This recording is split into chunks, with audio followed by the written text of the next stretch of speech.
Bengal BJP తొలి సీఎంగా సువేందు అధికారికి అవకాశం కల్పించింది బీజేపీ.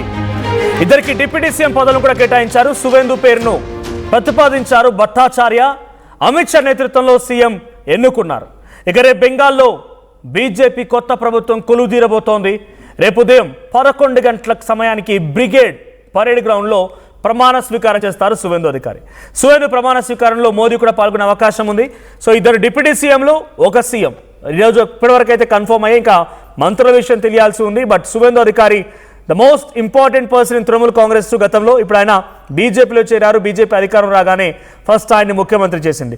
ఒకసారి సువేందు అధికారికి సంబంధించి పొలిటికల్ హిస్టరీ చూస్తే ఆయన యూత్ కాంగ్రెస్ నుంచి తన పొలిటికల్ కెరీర్ని స్టార్ట్ చేశారు కాంగ్రెస్ పార్టీలో. ఎప్పుడైతే తృణమూల్ కాంగ్రెస్ పార్టీ నుంచి మమతా బెనర్జీ వీడిపోయి తృణమూల్ కాంగ్రెస్ పార్టీని ఏర్పాటు చేశారో అప్పుడు కూడా ఆమెతో పాటుగా ఆయన ట్రావెల్ చేశారు. అప్పుడు పార్టీలో చేరారు.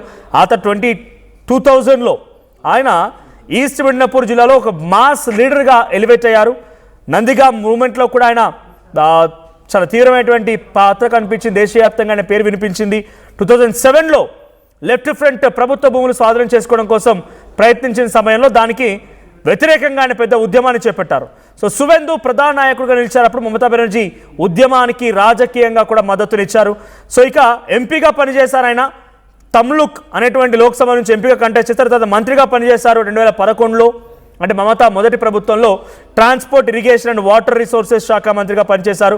ఇక 2020లో మమతా బెనర్జీతో విభేదాలు మొదలయ్యాయి. 2018లో పార్టీ లోపల ఆయనకు ప్రభావం తగ్గుతుందనే భావన కలిగింది. అభిషేక్ బెనర్జీ ఎదుగుదల పైన ఆయన అసంతృప్తిలో ఉన్నారు.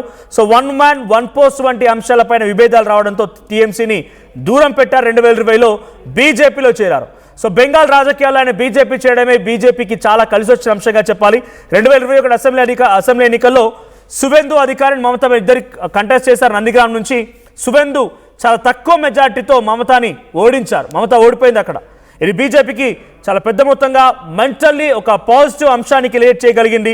సో అప్పుడు వెస్ట్ బెంగాల్ లీడర్ ఆఫ్ అపోజిషన్గా సువేందు అధికారి ఉన్నారు. ఇప్పుడు రీసెంట్ జరిగినటువంటి ఎన్నికల్లో ఆయన వైపుగా రిజల్ట్స్ అద్భుతంగా రావడంతో ఆయన ముఖ్యమంత్రి పీఠను అధిరోహించబోతున్నారు. సో సువేందు అధికారి ముఖ్యమంత్రిగా భట్టాచార్య అండ్ దిలీప్ ఇద్దరు కూడా సపోర్ట్ చేసి ప్రతిపాదించినట్టు తెలుస్తోంది. అమిత్ షా నేతృత్వంలో ఆయన ఎన్నుకున్నారు.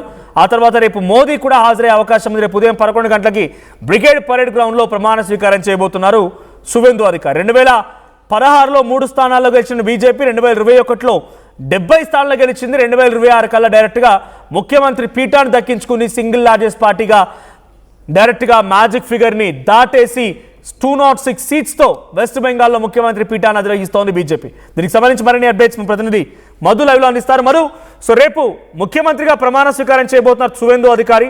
ఆయన గతంలో టీఎంసీలో కూడా పనిచేసే అనుభవం ఉంది. మంత్రిగా పనిచేశారు. చాలా ఉద్యమాల్లో ఉన్నారు. సో బీజేపీ ప్రభుత్వ ఏర్పాట్లో ఇంకా రేపు ఎవరు పార్టిసిపేట్ చేయబోతున్నారు? రేపు ఇంకా ఎంతమంది మంత్రులుగా ప్రమాణ స్వీకారం చేసే అవకాశం ఉంది? ఎగ్జాక్ట్లీ ఇద్దరు డిప్యూటీ సీఎం ఇచ్చేటువంటి అవకాశం కల్పిస్తా ఉంది సువేందు అధికారితో. రేపు బ్రిగేడ్ గ్రౌండ్ ఒక చరిత్రాత్మకమైనటువంటి రోజు బీజేపీకి. అక్కడ పశ్చిమ బెంగాల్ బీజేపీ శాఖకి చాలా రోజుల నుంచి అక్కడ పాగా వేయాలని ప్రయత్నం చేస్తున్న బీజేపీ ఎట్టకేలకు చూసా మనం దేశవ్యాప్తంగా జరిగినటువంటి ఒక సంచలనమైనటువంటి ఎన్నికల్లో సంచలనాత్మకమైనటువంటి తీర్పునిచ్చారు పశ్చిమ బెంగాల్ ప్రజలు. మొత్తానికి రేపు బీజేపీ ముఖ్యమంత్రిగా సువేందు అధికారి 2 సార్లు మమతను వెంటబడి ఓడించినటువంటి సువేందు అధికారి ఈ రోజు రేపు ముఖ్యమంత్రిగా ఆయన ప్రమాణ స్వీకారం చేయనున్నారు. ఈ రోజు జరిగినటువంటి శాసనసభ పక్ష నాయకుడిగా ఎన్నుకున్నారు బీజేపీకి సంబంధించి. మొత్తానికి రేపు నరేంద్ర మోదీ చెప్పినట్టుగానే గతంలో ఎన్నికల సమయంలో ప్రచార సభలో చివరి సభలో ఒక స్టేట్మెంట్ చేసిపోయారు. ఈ రోజు ప్రచారం ముగించుకొని వెళ్తున్నారు. మే 4 తర్వాత జరగబోయేటువంటి ముఖ్యమంత్రి బీజేపీ అభ్యర్థి ముఖ్యమంత్రి ప్రమాణ స్వీకారానికి రాబోతున్నాను అనేటువంటి స్టేట్మెంట్ చేస్తున్న అక్కడి నుంచి ఒక హెచ్చరిక జారీ చేశారు నరేంద్ర మోదీ ప్రధాని. టీఎంసీ గూండాలను ఎవరిని వదిలిపెట్టము, వాళ్ళందరూ ఎక్కడ దాక్కున్నా వాళ్ళందరినీ చట్టపరంగా శిక్షిస్తాము, వాళ్ళందరూ ఎవరిని వదిలేదన్నట్టు స్టేట్మెంట్ చేశారు. అందులో భాగంగానే నిజంగానే రేపు ప్రధాని నరేంద్ర మోదీ, అమిత్ షా కీలక నాయకులు పశ్చిమ బెంగాల్ చేరుకుంటారు. ప్రమాణ స్వీకారానికి సంబంధించి సామాజిక తర్వాత ప్రాంత సమతుల్యత మొత్తం మొదటి నుంచి బీజేపీలో ఉన్నటువంటి వాళ్ళు, బీజేపీ కోసం పనిచేసినటువంటి వాళ్లకు మంత్రివర్గంలో స్థానం దక్కేటువంటి అవకాశం కనిపిస్తా ఉంది. 2 డిప్యూటీ సీఎం, ఒకటి ఉత్తర సంబంధించినటువంటి పశ్చిమ బెంగాల్ ప్రాంతం నుంచి, మరొకటి గిరిజన ప్రాంతానికి సంబంధించినటువంటి పశ్చిమ బెంగాల్ ప్రాంతం నుంచి ఒక ఇద్దరికి డిప్యూటీ సీఎం, ఒకటి మహిళా డిప్యూటీ సీఎం, మరొక పురుష డిప్యూటీ సీఎం ఉండేటువంటి సిచ్యువేషన్ కనిపిస్తా ఉంది. పేర్లు అఫీషియల్ గా వెల్లడి కానట్టుకి ఇప్పటికీ ఆల్రెడీ శాసనసభ పక్ష నాయకుడు సువేంద్ర అధికారిని ఎన్నుకున్నారు కాబట్టి ఆయన పేరు రివీల్ అయింది. ఉప ముఖ్యమంత్రిగా రేపు ఎవరు రివీల్ చేస్తారనేటువంటిది కూడా కొంచెంసేపట్లో బయటకు వచ్చేటువంటి అవకాశం ఉంది. సో మొత్తానికి రేపు ఉదయం 11 గంటలకు బ్రిగేడ్ గ్రౌండ్ లో పశ్చిమ బెంగాల్ ముఖ్యమంత్రిగా సువేందు అధికారి ప్రమాణ స్వీకారం చేరున్నారు. ఇప్పటికే ఆయన పిఏను దుండగులు కాల్చి చంపారు. ఇంకా కొన్ని హింసాత్మక ఘటనలు జరుగుతా ఉన్నాయి. తీవ్రంగా పశ్చిమ బెంగాల్లో ఆక్రమణకు గురయ్యాయి. ప్రభుత్వ భూములు, తర్వాత ప్రభుత్వానికి సంబంధించినటువంటి ఆస్తులు, కేంద్ర ప్రభుత్వానికి సంబంధించిన ఆస్తులు కబ్జాకు గురయ్యాయి. అక్కడ బంగ్లాదేశ్ నుంచి వచ్చినటువంటి ముస్లింస్ అక్కడ వాళ్ళు కబ్జా చేశారు అనేటువంటి ఆరోపణలు ఉన్నాయి. సో ఇప్పుడిప్పుడే కొద్దిమంది వెళ్తా ఉన్నటువంటి పరిస్థితి.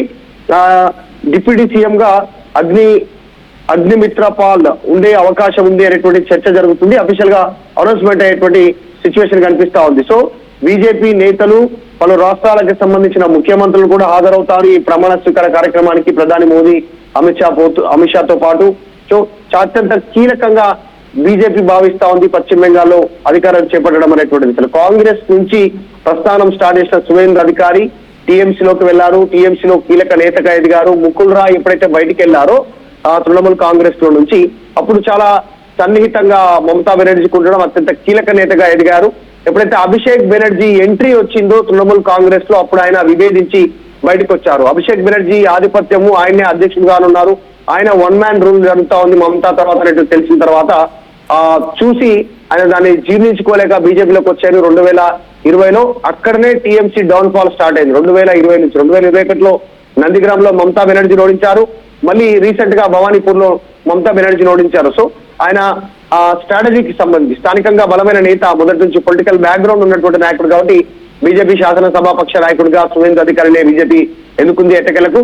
అంతా ఊహించినట్టుగానే మొదటి నుంచి సువేంద్ర అధికారి పేరే ముఖ్యమంత్రి పేరుగా ప్రచారంలో ఉంది పెద్ద ఎత్తున. మిగతా కొన్ని పేర్లు వచ్చినా సువేంద్ర అధికారినే బీజేపీ అధిష్టానం ఫైనల్ చేసింది. అమిత్ షా, మోదీ, తర్వాత నితిన్ నబీన్ ఈ అధ్యక్షుల సమక్షంలో జరిగినటువంటి సమావేశంలో ఆయన పేరు ఫైనల్ చేశారు. Manoj. Right, thank you Madhu. So మొత్తంగా సువేందు అధికారి ముఖ్యమంత్రిగా వెస్ట్ బెంగాల్ రేపు బ్రిగేడ్ గ్రౌండ్ లో పెద్ద అట్టహాసంగా ఆయన ప్రమాణ స్వీకారం జరగబోతోంది. ఇప్పటికే బీజేపీ శాసనసభ పక్ష నేతగా ఆయన ఎన్నుకున్నారు. మరో ఇద్దరికి కూడా డిప్యూటీ సీఎం అవకాశం కల్పించింది. రేపు ఈ ముగ్గురు మాత్రమే ప్రమాణ స్వీకారం చేస్తారా, మిగిలిన వారు ఉంటారో చూడాలి. బట్ పొలిటికల్ కెరీర్ ప్రకారంగా 2 హిస్టరీలు క్రియేట్ చేశారు సువేందు అధికారి. 2021లో మమతా బెనర్జీని ఓడగొట్టడం, ఆ తర్వాత రీసెంట్గా మొన్న వచ్చిన రిజల్ట్స్లో కూడా భవానీపూర్ నుంచి మమతా బెనర్జీకి వ్యతిరేకంగా పోటీ చేసిన సువేందు అధికారి అక్కడ కూడా మమతా బెనర్జీని ఓడగొట్టారు. తృణమూల్ కాంగ్రెస్ 2011 అధికారంలోకి వచ్చిన తర్వాత మంత్రి పదవిలో ఆయన పనిచేశారు. 2020లో అటు మమతా బెనర్జీ సంబంధించిన మేనల్లుడు అభిషేక్ బెనర్జీ టీఎంసీలో చాలా యాక్టివ్గా ఉండడం, అన్ని ఆయనే తానై కొంత వ్యవహరించడంతో అది విభేదించి తృణమూల్ కాంగ్రెస్ నుంచి సువేందు అధికారి బీజేపీలో చేరారు. బీజేపీలో చేరినాటి నుంచి కూడా ఆయన టార్గెట్ మమతా బెనర్జీని అక్కడ కుప్పగూల్చడమే, ఆ ప్రభుత్వాన్ని కొల్లగొట్టడం టార్గెట్గా పెట్టుకున్నారు. అందుకే 2021 ఎన్నికల్లో ఆయన 77 సీట్లు సాధించి లీడర్ ఆఫ్ అపోజిషన్గా ఆయన పదవి బాధ్యత నిర్వర్తించారు. ఆ తర్వాత ఇప్పుడు ఏకంగా ముఖ్యమంత్రిగానే ఆ స్థానాన్ని అధిరోహించారు. అనుకున్నట్టుగానే భవానీపూర్లో మమతను ఓడించారు, ప్రభుత్వాన్ని కూడా పక్కన పెట్టేశారు. మరి వ్యూహాత్మకంగా వెళ్తున్న సువేందు అధికారి ప్రభుత్వం ఎలా కొనసాగుతుందో చూడాలి. మరి ఇచ్చిన హామీలు ఎలా నెరవేరుస్తారు, ఆ తర్వాత తృణమూల్ కాంగ్రెస్ యొక్క కౌంటర్ అటాక్ని ఎలా భరిస్తారో చూడాలి.